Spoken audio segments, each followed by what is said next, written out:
These are aspen trees. And aspen trees are connected underneath the ground. Their roots are connected together, not just through like fungal mycelium, but are actually connected. So this is all one colony.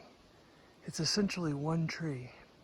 Now, the beautiful things about aspens are that they often come into being after there's some kind of disturbance in an area, like if there's a clearing or a fire, and the ground is kind of barren, then the aspens can come into being because they do really well with a lot of sunlight. So you can see that their skin is white, and the white has what's called an albedo effect. It reflects off sunlight. And so, you know, they don't overheat, and they grow really fast. So they come into these areas where there's a lot of sunlight, and they start growing really fast. So why are they doing that? Because they really want to hold together the soil there. So, you know, after a disturbance, the soil can easily wash away from flooding, from wind erosion. And when the aspens come in with all those roots, they're actually holding the soil together, and they're keeping it stabilized, they're help building new soil. Now, one of the really cool things about aspens is that they can photosynthesize on both sides of their leaves. So this is why if you ever hear an aspen rattle, it's this really beautiful sound.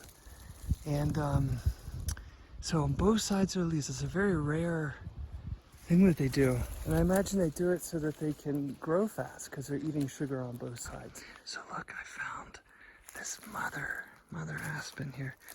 And there's this giant rock that's giving her food. She probably got very big because of this rock. Thank you, friend. And then we got some moss down here that will just collect the rain coming off of the aspen. But look how big this aspen is. She's so big. And I'll tell you a secret about aspen is that look how big, and that her white, you can just you can do that with your fingers, and you can put it all over your face, and that makes it sun protectant.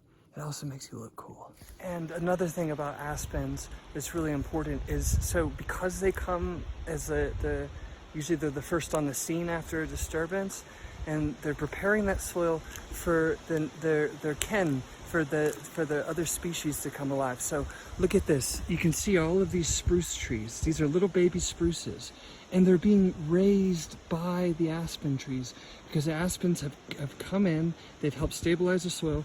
These fellas like a little bit more shade, so they're not gonna just pop up right after a disturbance. They want to have just a little bit more shade. So you can see that they get some shade from the aspens. And so the aspens are basically their parents, right? And eventually these firs and spruces will grow, this is a pine, will grow taller than, there's a spruce, will grow taller than the aspens, right? And sometimes over time they can grow, enough of them can grow so tall that they actually shade out the aspens, and so the aspens go away. And you might think, oh, it's all competition. It's totally not competition. Aspens are happy to do that. They actually go back under the soil, and they wait for another time that there's any kind of disturbance, and then they'll come back out, and they'll do this whole cycle over again. So that's their role, is that they like to raise the spruces. They like to stabilize the soil and do all of that. And when the spruces come, the spruces give all this love to the squirrels and different critters. And so you just have this cycle of life that keeps going and going and going, with every species having its place.